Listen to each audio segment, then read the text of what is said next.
यदि मुझे देख लिया तो मैं मशहूर हो जाऊं। प्रभु मैं तुझे चाहूं तो चाहूं, पर तू ना मुझको चाहना, क्योंकि तूने यदि चाह लिया तो मैं मगरूर हो जाऊंगा। हे भगवान मैं तुझसे मांगू तो मांगू, पर तू ना मेरा रास्ता रोशन कर दो, मेरा रास्ता रोशन कर दो, बस बन जाएगी बात। देना है तो दीजिए जन्म जन्म का साथ, ओ देना है तो दीजिए जन्म जन्म का साथ। बोलिए अमर बिहारी सरकार की जय हो।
देना है तो,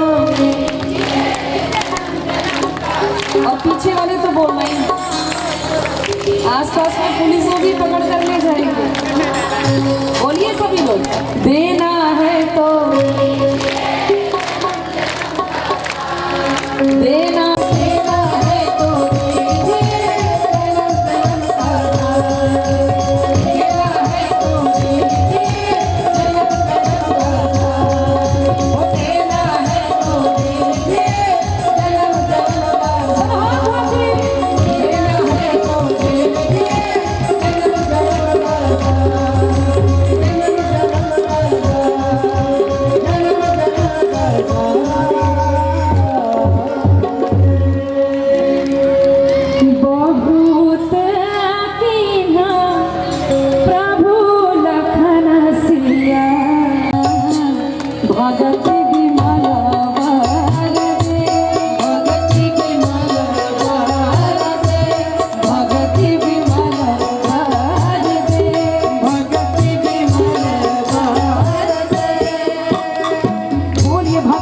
भगवान की।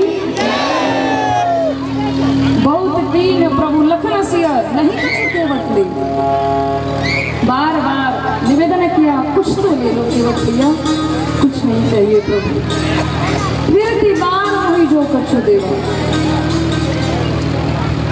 जब लौट कर आएंगे जो भी देंगे कोई किनारे पर लगा दिया और बैठकर वहीं गंगा के तट पर भगवान की बाट जोहता, राह देखता, प्रतिदिन उस नाव को प्रणाम करता जैसे लोग मंदिर में जाकर प्रणाम करते। प्रतिदिन प्रतीक्षा करता, प्रभु कब लौटोगे, कब पुनः आपका आशीर्वाद प्राप्त होगा। ये है भक्तराज के। भगवान आगे बढ़े। आज दोनों भाइयों का परिचय पूछा है श्री किशोरी जी से। बड़ी ही लजाती हुई लक्ष्मण जी का भी परिचय दिया है। आंचल से अपने सिर को ढक करके घूंघट करती हुई अपने पति का परिचय दिया है। और पुनः फिर हमारे भगवान आगे की ओर बढ़े हैं। ध्यान दीजिएगा सज्जनों, एक समय ऐसा भी आया, आज वही सुकोमल चरण जो है पथरीले राह हैं, कटीले राह हैं, और उन राहों पर जब आगे बढ़े हैं, माँ जानकी के पांव में जब कांटे चुभे, लक्ष्मण जी जब निकाल रहे हैं, मुख से आह की आवाज आई, आंखों से अश्रुपात होने लगे। और तब भगवान राम को लगा कि अब सीता जी को थोड़ा हंसाना चाहिए। वृक्ष की महानता नहीं है, स्वर्णलता की महानता देखिए, जिसे उस वृक्ष ने आश्रय दे रखा है। ये तो स्वर्णलता की महानता है, जिसे उस विशाल वृक्ष ने अपने आश्रय में रखा है। अब दोनों आपस में कहने लगे, एक कहते हैं वृक्ष महान है और दूसरी कह रही है कि वो स्वर्णलता महान है। लक्ष्मण जी से पूछ दिया, लक्ष्मण तुम बताओ कौन महान है दोनों में? प्रभु श्री सीताराम जी की सेवा का सुअवसर परमात्मा ने दिया। प्रभु आपकी बड़ी कृपा है, मैया की बड़ी कृपा है। अयोध्या में इतने लोग, परंतु किसी को आपकी सेवा का अवसर नहीं मिला। तो ये लक्ष्मण तो सबसे ज्यादा बड़भागी है ना, परम बड़भागी है, जिसे आपकी सेवा का सौभाग्य प्राप्त है। आगे बढ़े, बड़ी ये सुंदर पर्णकुटी बनी है, कहाँ? चित्रकूट में।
भगवान तो केवल प्रेम के भूखे हैं, केवल भाव के भूखे हैं।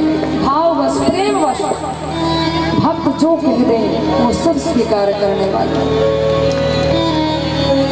दूसरी बात, वर माने वरदान। समझा बुझा करके भेजा कि जो वरदान मिला है, दो वरदान जो मैया ने मांगे हैं, जो दो वर मांगे हैं, उन वचनों को पूर्ण करने के लिए मुझे जंगल में रहना पड़ेगा सुमंत्र जी, इसलिए अभी आप जाइए, पिताजी को आपकी परम आवश्यकता है। बरबस राम सुमंत्र पठाए, और कहते हैं राम जी को छोड़ करके जासु वियोग विकल पशु ऐसे, जा मात पितु जीवन कैसे। सुमंत्र जी किसी प्रकार लौटे हैं, दशरथ जी के पास आए हैं। महाराज दशरथ की जो दशा है, बिस्तर पर पड़े हैं, और जैसे ही सुना सुमंत्र जी आए भवन में, तुरंत पूछा, सुमंत्र राम आ गए? मेरा राम आ गया? सुमंत्र जी क्या कहें, फपक कर रो पड़े सुमंत्र जी। महाराज शांत हो जाइए, कोई भी नहीं आया है। मेरी सीता तो आ गई होगी, मेरा लक्ष्मण तो आ गया होगा। नहीं महाराज, दूसरा गंगा के तट पर सुन करके, और ये जब सुना है महाराज ने कि वृक्ष के नीचे प्रभु श्री सीताराम जी ने विश्राम किया है, पत्तों के बिछौने बिछे थे, वट के दूध से उनकी जटाएं बनी है, ये सारी बातों को सुन करके महाराज दशरथ विकल हो गए। कोई नहीं आया, नहीं महाराज, मैं वो अभागा जो किसी को लेकर नहीं आया, आप चाहे जो दंड मुझे दे सकते हैं, मैं आपकी आज्ञा। दशरथ जी कहते हैं सबसे बड़े दंड का भागी, सबसे बड़ा दोषी तो मैं हूँ कि इतना कुछ हो जाने पर भी मेरे प्राण नहीं निकलते हैं। सुमंत्र जी ने धीरज बंधाया है महाराज को कि काल करम बस होहि गोसाई। ये जो भी हो रहा है भावी प्रबल है महाराज, हम उसे रोक नहीं सकते। जो होना है होई है सोई जो राम रचि रखा। जन्म मर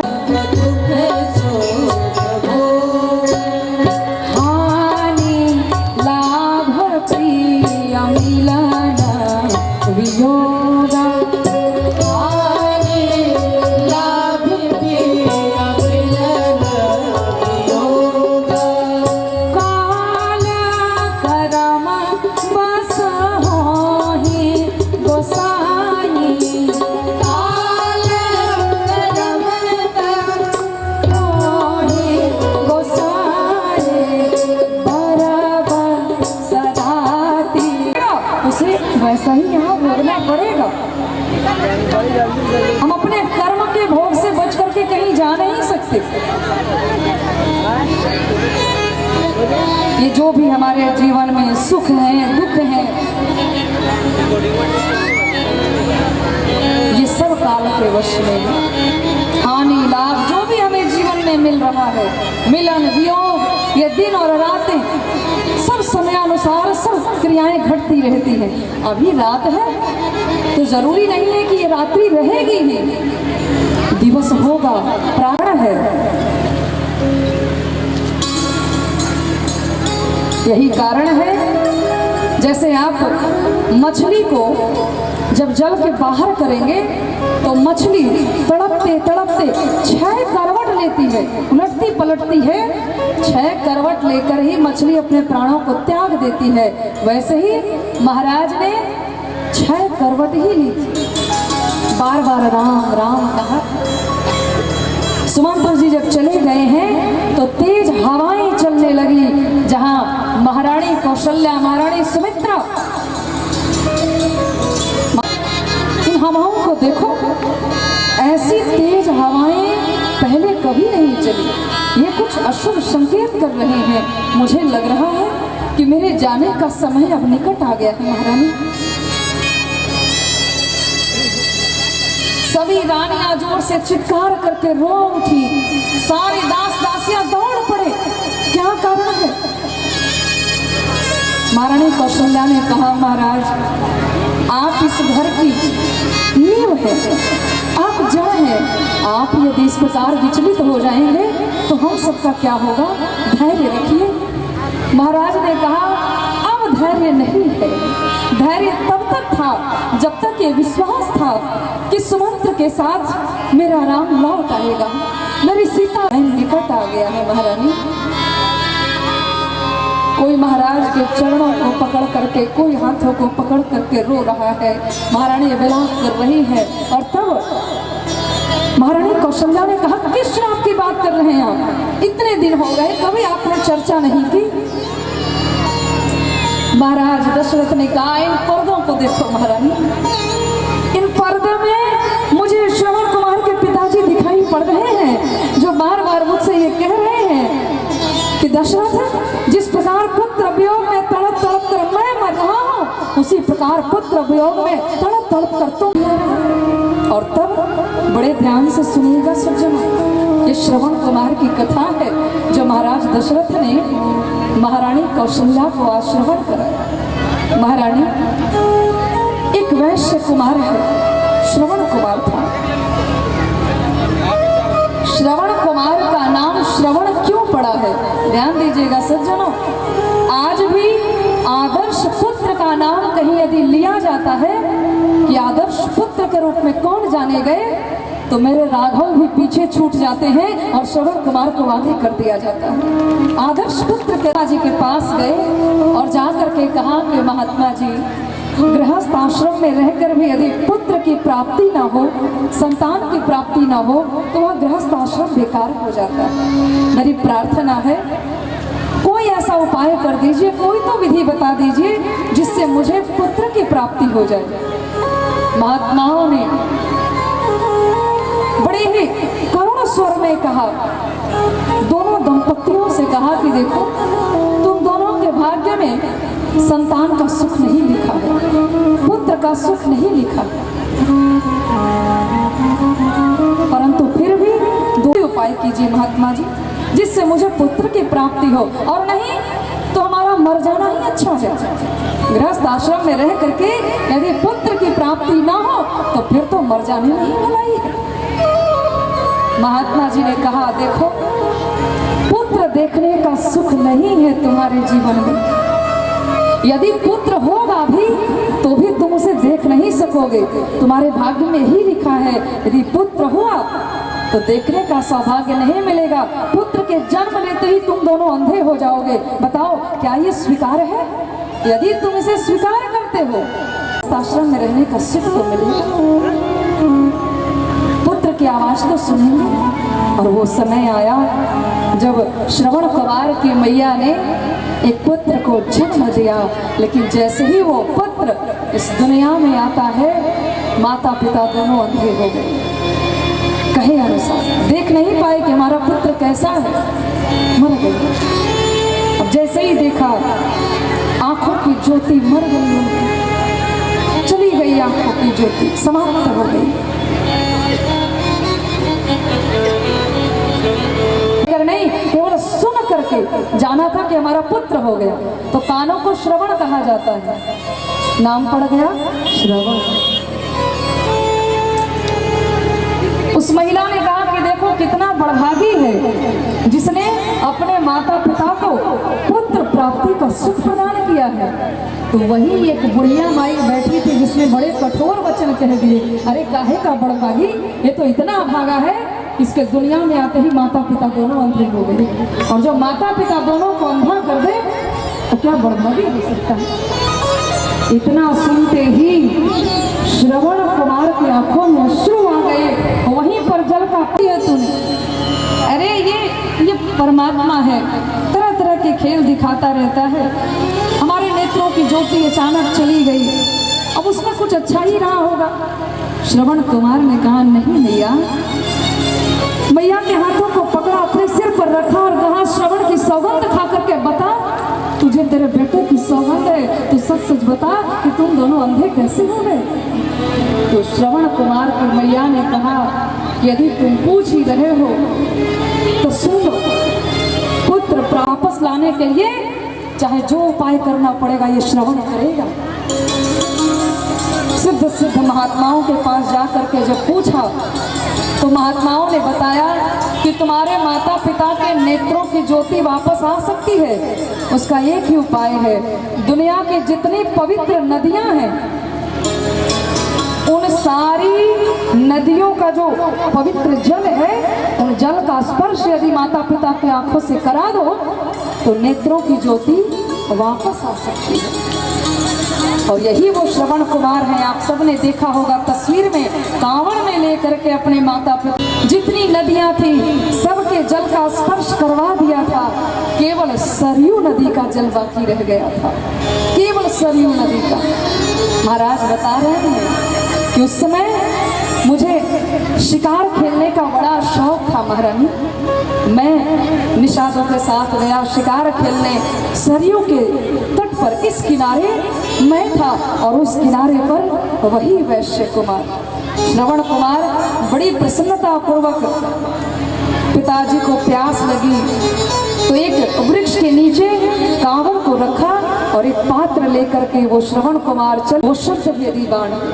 महारानी, मुझे शिकार खेलने का बड़ा शौक था, मुझे क्या पता कि उस किनारे पर कौन है। वही वैश्य कुमार जब पात्र में जल भरने लगा तो गड़गड़ की आवाज आई। मुझे लगा कि शायद कोई जंगली पशु है जो जल पी रहा है। मैंने उसी ओर शब्द को सुन करके उसी ओर मैंने उस शब्द भेदी बाण का संधान कर दिया। लेकिन जैसे ही मैंने बाण छोड़ा, महारानी मैं क्या बताऊं, एक ही शब्द, एक चित्कार से पूरा जंगल गुंजायमान हो उठा। हे माता, हे पिता, हे माता, हे कर चलाने चाहिए। एक बार जो निकल गया फिर वापस लौट कर नहीं आ सकता। और वो बाण जा करके जैसे ही उसके हृदय में लगा है, वो पात्र छूट गया जिसमें जल भरने वाला आधा जल भरा है। महारानी, मैं जब गया उस वैश्य कुमार को मैंने अपने गोद में लिया। सारी बातों को उस वैश्य कुमार ने बताया। मैंने बार बार उससे कहा कि श्रवण, तुम चिंता मत करो। और महारानी, उसकी भक्ति का मातृ पितृ भक्त सुन करके इकट्ठा हो गए और सबकी आंखों से अश्रुपात हो रहे थे। मैंने ऐसा दिव्य दृश्य कभी नहीं देखा। और श्रवण कुमार ने जब मुझे सारी बातें बताई और कहा कि हाय जालिम, तेरा क्या बिगाड़ा, बेखता तीर सीने में मारा। हाय जालिम, तेरा क्या बिगाड़ा, बेखता तीर, तेरा क्या बिगाड़ा, बेखता तीर सीने में मारा।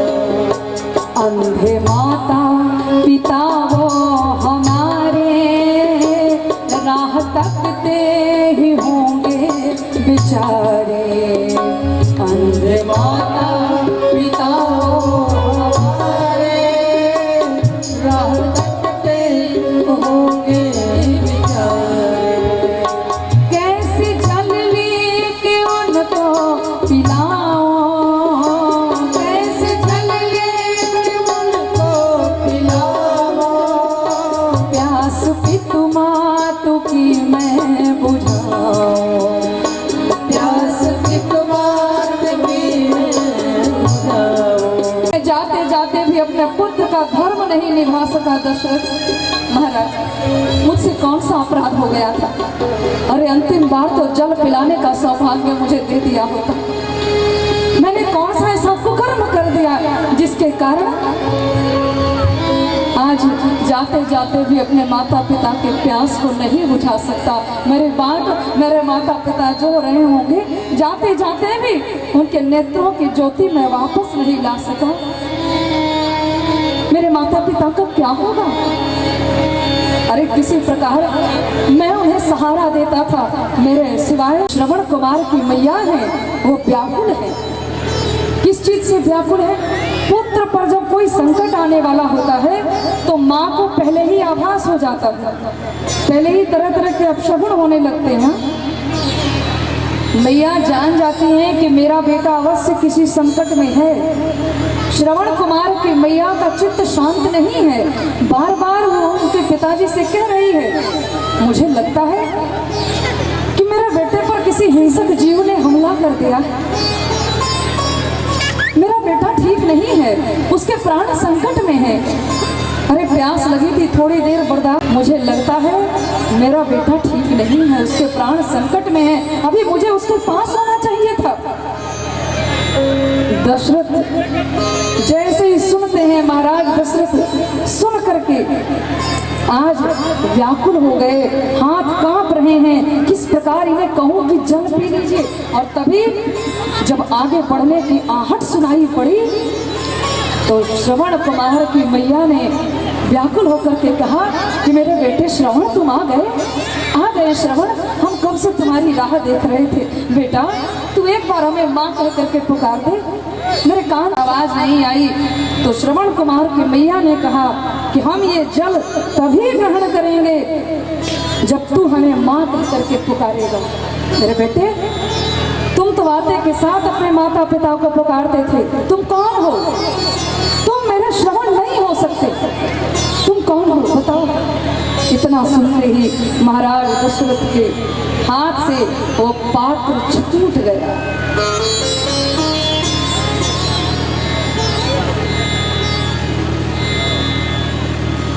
महाराज दशरथ ने कहा, देवी निवेदन किया, पहले आप ये जल पी लें, फिर हम सारी बातों को बताएंगे। लेकिन जब जल पीने से मना कर दिया तो पात्र छूट गया है। श्रवण कुमार के माता पिता ने जल पीने से मना कर दिया। महाराज दशरथ ने कहा, सारी बातों को बताया।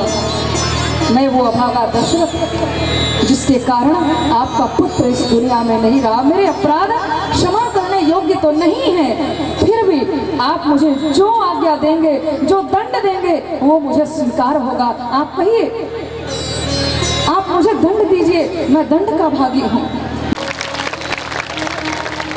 भगवान की मंगलमयी कृपा, विशेष कृपा आप समस्त अतिथियों पर सदैव बनी रहे। परमात्मा की कृपा से आप सबका जीवन पथ सदैव रोशन होता रहे, हम ऐसी प्रार्थना करते हैं।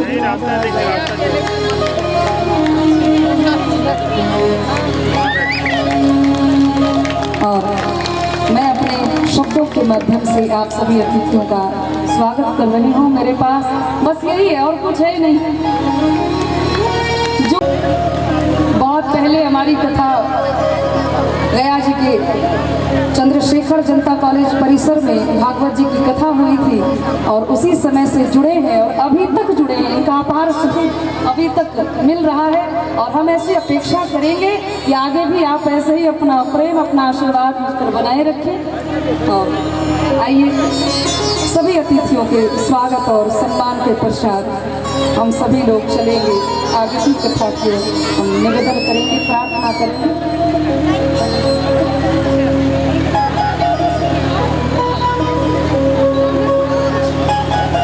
स्वागत, बहुत बहुत अभिनंदन। आइए हम सभी लोग बड़े भाव से चले सीधा भरत चरित्र की। दुनिया के लोग कहते हैं हम भरत चरित्र सुनना चाहते हैं, परंतु क्या वो प्रेम सबके मन में है जो भाई के प्रति भरत भैया के मन में था, जो भाई के प्रति भगवान राम के मन में था? एक व्यक्ति ने कहा, महात्मा जी हमें भरत चरित्र सुना दीजिए, बड़ी इच्छा है। अच्छा क्यों? बचपन से जिसके साथ खेले, पढ़ाई की, सारे कार्य किए, कंधे से कंधा मिलाकर जिसके साथ चल पड़े, उसी भाई को विवाह के बाद अलग क्यों होना पड़ता है? जाकर घर में विचार करना है। मेरी प्रार्थना है सभी से, चाहे कुछ भी कर लीजिए, खूब लड़ो, खूब झगड़ो, जो करना है करो, लेकिन कभी अलग होने का विचार मत बनाओ। अलग होकर के कोई बलवान नहीं बना है, एकता में बल है। जब तुम अलग, विवशता होती है भाइयों के पास जब वो अलग होते हैं। एक ही घर में जब दो भाइयों को अलग कर दिया जाता है तो कितनी पीड़ा होती है वो एक भाई ही समझ सकते हैं। संतान माता पिता का अंश होती है और इसी संतान को जब अलग अलग बांट दिया जाता है, ऐसा लगता है जैसे माता पिता के शरीर को ही काट काट करके अलग कर दिया। कटिए मत, बटिए मत, एकजुट रहिए। भरत जी के मन में जो प्रेम है, देखिए, बड़े भाव से सुनिएगा। मेरी प्रार्थना है, मैया और बात करने वाली मैया, हाँ वही सामने हो गया, थोड़ा और बाकी है। कितना सुख दुख बांटोगे कथा पंडाल के बाद? पंडाल में जो भी है हाथ जोड़ कर मेरी प्रार्थना है एकदम शांत रहिए, क्योंकि क्योंकि यहाँ आप सुनने आते हैं, सारे काम धाम छोड़कर सुनने आए हैं। सुनाइए मत, हम सुनने के लिए ध्यान दीजिएगा सज्जनों। भरत जी जब आए हैं ना, तो भरत जी को देख करके अयोध्या के कई ऐसे लोग थे जिन्होंने अपना मुख फेर लिया। इस पापी का मुख क्या देखना, इसी की मैया के कारण तो सारी दुर्दशा हुई, और इसी के कारण इसका जन्म नहीं हुआ होता तो हमारे राम जी वन में ना गए होते, और राम जी वन में न जाते तो राजा की मृत्यु न हुई होती। जब सारे लोगों ने अपने मुख फेर लिए, भरत जी को लगा कि इतना प्रेम इतना स्नेह लुटा के भवन की ओर नहीं जाते, लेकिन जरूर इन माँ बेटे दोनों की कोई ना कोई चाल अवश्य है।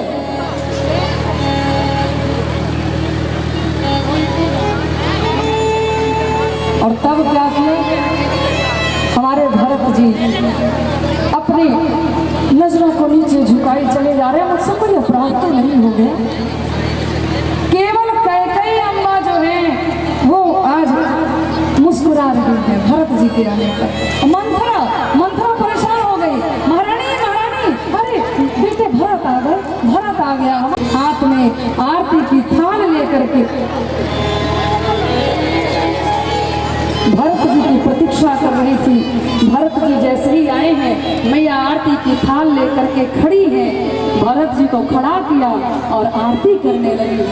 आरती जैसे ही करती हैं, भरत लाल जी ने कहा, माँ ये सब तो बाद में भी होता रहेगा, पहले ये बता मेरे भैया राम कहाँ, मेरे पिता दशरथ कहाँ। अच्छा देखिए, भरत जी कैकेयी अम्मा के भवन की ओर ही क्यों अपने रथ को मोड़ कर आते हैं?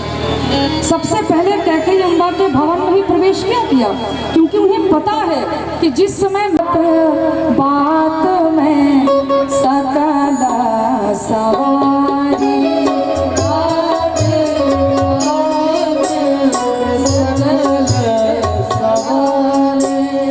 भई मंथरा सहाय विचारी।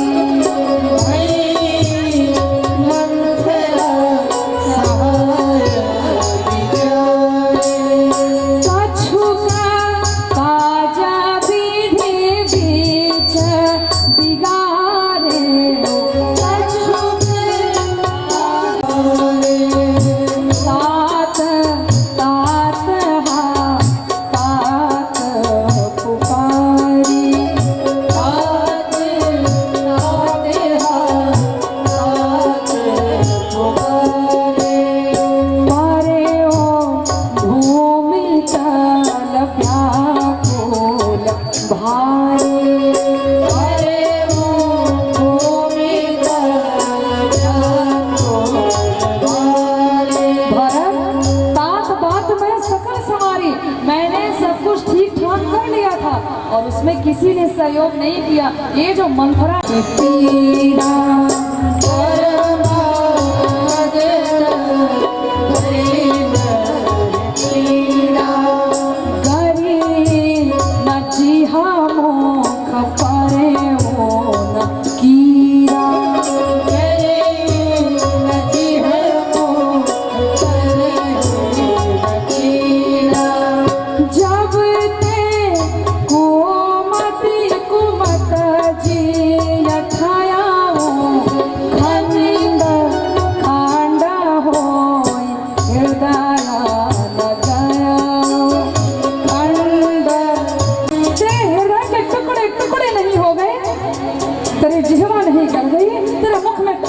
पड़ गए। तुमने किस मुख से ऐसे दो वरदान मांग लिए? क्या तुम्हारा भरत इस राज्य को कभी स्वीकार करेगा जहाँ न राम की कृपा हो, न राम का आशीर्वाद हो, न राम हो और न उत्साहवर्धन कर आशीर्वाद देने वाले पिताजी हो? पिता के आशीर्वाद का हाथ तुमने छीन लिया मुझसे। मेरे पिता को सुरधाम भेजने वाली, मेरे भाई को जंगल में भेजने वाली कैकेयी मैया के आंखों से केवल अश्रुपात हो रहे थे। सुमित्रा जी ने बताया भरत आ गए हैं। उठ करके खड़ी हो गई, भरत, मेरा भरत आ गया। दौड़ कर के गई तो है, लेकिन आधे दूर जाते जाते मैया फिर मूर्छित होकर के गिर पड़ी। भरत आ गई, कहते कहते मूर्छित हो गई। भरत जी ने कहा, पर्दे के पीछे भरत जी रो रहे हैं, फूट फूट कर रो रहे हैं, और मुख से केवल इतना ही निकल रहा है, मैया पूतहीना पति विहीना मातुरी तू है कहाँ, आ गया घर। ऐसा करो जिसके कारण भरत के पाप तुम्हारे प्रेम की गंगा में, तुम्हारे वात्सल्य की गंगा में धुल करके मेरे पाप नष्ट हो जाए। कौशल्या अम्बा को जब होश आया है, दौड़ कर आए, भरत जी को गले से लगा लिया, दूध की धारा बहने लगी, वात्सल्य भाव उमड़ पड़ा। ऐसा लगा जैसे साक्षात भगवान राम ही आ गए हैं। ऐसा लग रहा है मेरा राम आ गया। भरत जी का बाल्यकाल जो है वो कौशल्या अम्बा की गोद में बीता। न कुछ पूछा, क्या ये भरत इतना बड़ा पापी है? जाते जाते कुछ तो कह गए होते। आज मुझे ये समझ में आ रहा है, भैया राम के वियोग और विरह में आपने प्राणों को नहीं त्यागा था। आपने तो इसलिए अपने प्राणों को त्याग दिया क्योंकि आप जानते थे कि अब कुछ ही दिनों में भरत अयोध्या में आएगा, और ऐसे पापी का मुख क्या देखना, इससे बढ़िया है मृत्यु ही स्वीकार कर लो। क्या मैं इतना बड़ा पापी हूं? और कह करके भरत जी रो पड़े। समझा हरियार डोलिया के, हरियार डोलिया के, हरि ललकाओ हरा, कन्हैया पले के चलले चारि गो कहारा, कन्हैया पले के चलले चारि गो कहारा, कन्हैया पले के चलले चारि गो कहारा। और ये विमान एक दिन सबके लिए आएगा। ऐसा नहीं है कि जो शमशान घाट तक लेकर के जाने वाले पहुंचाने वाले हैं उनके लिए वो विमान नहीं आएगा, सबके लिए आएगा। और तैयार रहिए अभी से ही। जीवन का प्रत्येक दिन जब आप उठें तो ही विचार करें कि जीवन का प्रत्येक दिन अंतिम दिन है हमारा। अच्छा एक बात बताओ, यदि मन में ऐसा ठान लो, ये विचार कर लो, आपको पता चल जाए कि आज के बाद हमें जिंदा नहीं रहना है, कल मर जाना है, तो क्या आप किसी के साथ द्वेष की भावना रखेंगे? अच्छा देखिए, जब शादी विवाह होता है तो एक श्रृंगार किया जाता है, सजावट की जाती है, आभूषण पहनाए जाते हैं, लेकिन ये वो समय है जब आभूषण उतार लिए जाते हैं।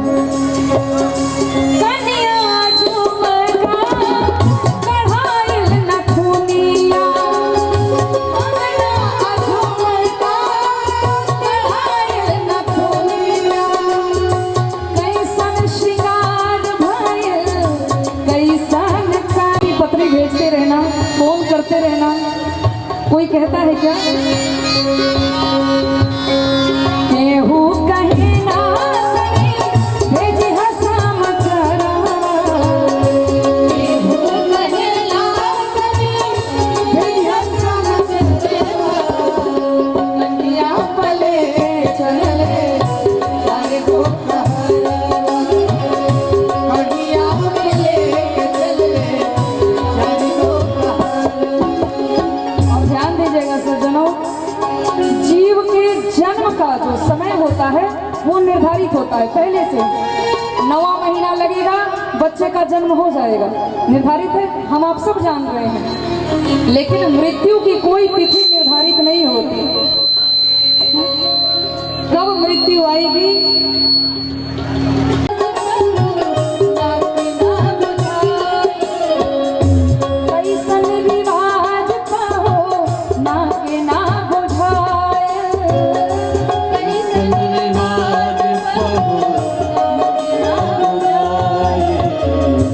केसरी विदाई तब हो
प्रकार गुरुदेव ने समझाया है।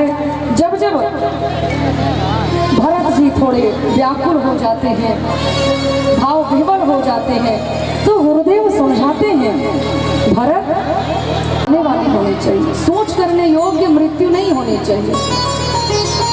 मृत्यु सोच करने वाली उनकी होती है जो मानव तन पाकर भी कुछ नहीं करते और दुनिया से चले जाते हैं। शराब पी करके सड़कों पर पड़े हैं, घर वाले अलग परेशान हैं, सड़क पर आने जाने वाले अलग परेशान हैं, पुलिस बेचारी अलग परेशान है।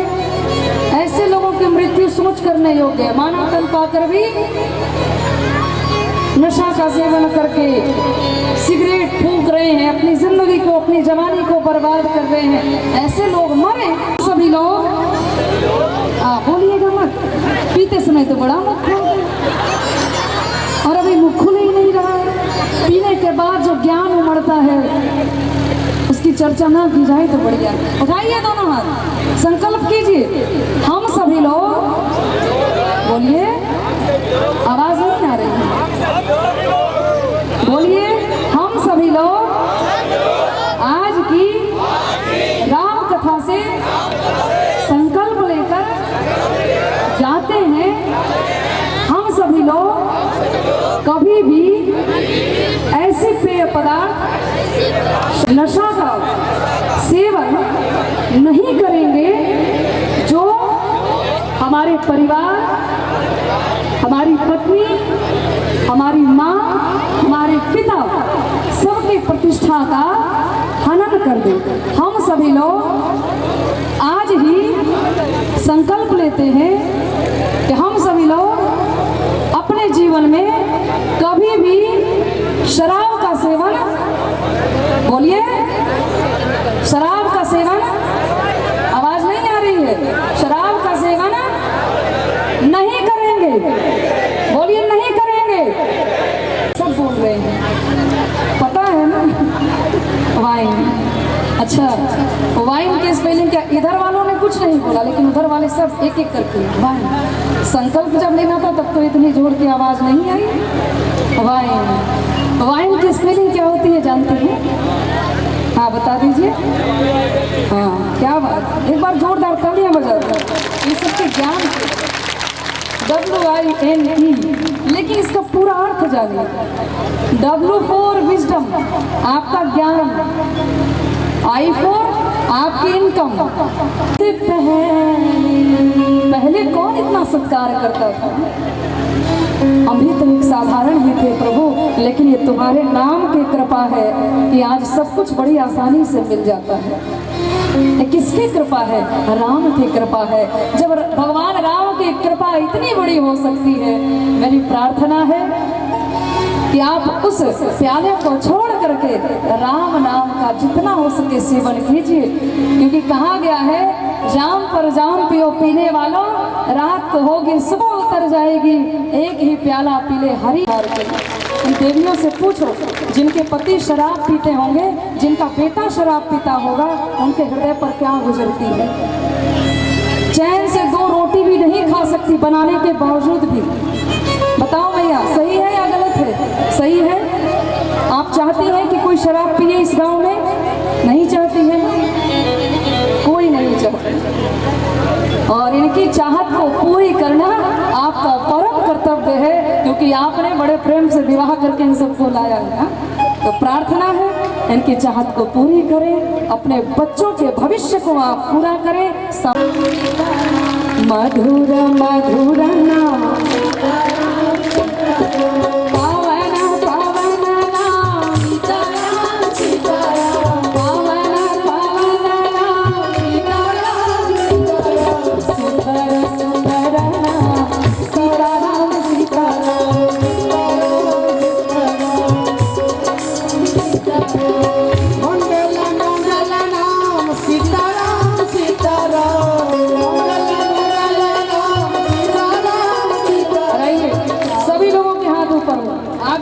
पीछे वाले, दाएं बाएं जितने लोग बैठे हैं, भाव से गाइए। मधुर मधुर नाम सीताराम सीताराम, मधुर मधुर नाम सीताराम, मधुर नाम सीताराम सीताराम, सीताराम सीताराम।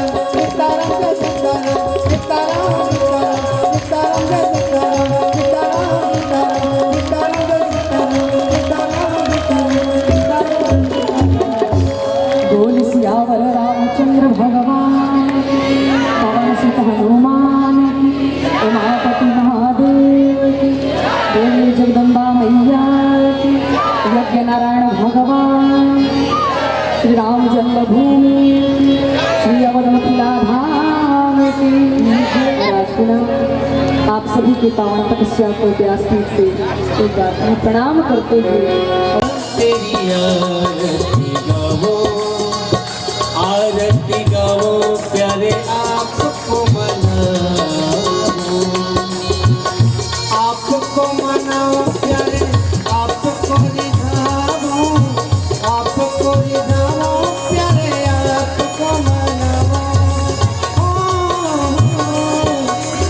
ला ला ला ला।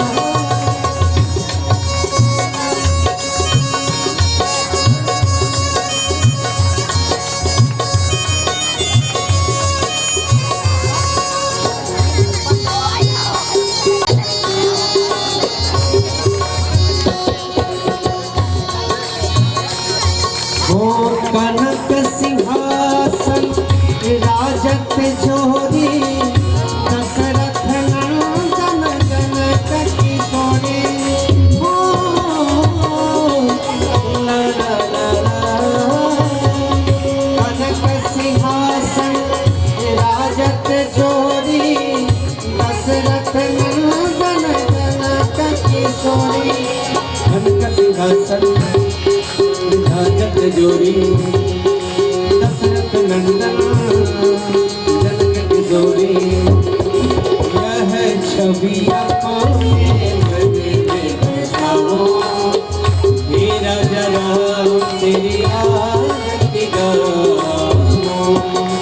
मेरा तेरी आरती गाओ हे राजा राम तेरी आरती गाओ। आरती गाओ प्यारे आपको मनाओ। कर्पूर गौरव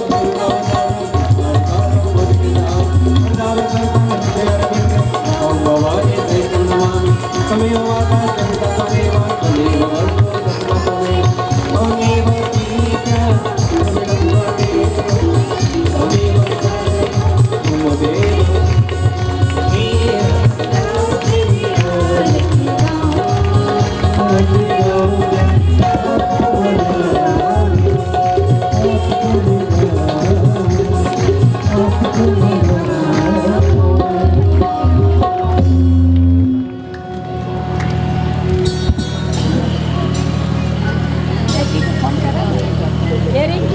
दीवानी हो गई रे मीरा मस्तानी हो गई। श्याम रंग में रंगी गुजरिया हो मीरा दीवानी हो गई रे मीरा मस्तानी हो गई। ऐसा कोई दीवाना कहेगा कोई पागल कहेगा, कोई कहेगा पागल कोई कहेगा दीवाना कोई कहेगा पागल। तो बस इतना जानू अपना तुझको माना, मैं तो बस इतना जानू अपना तुझको माना। भरोसा करे वो तुम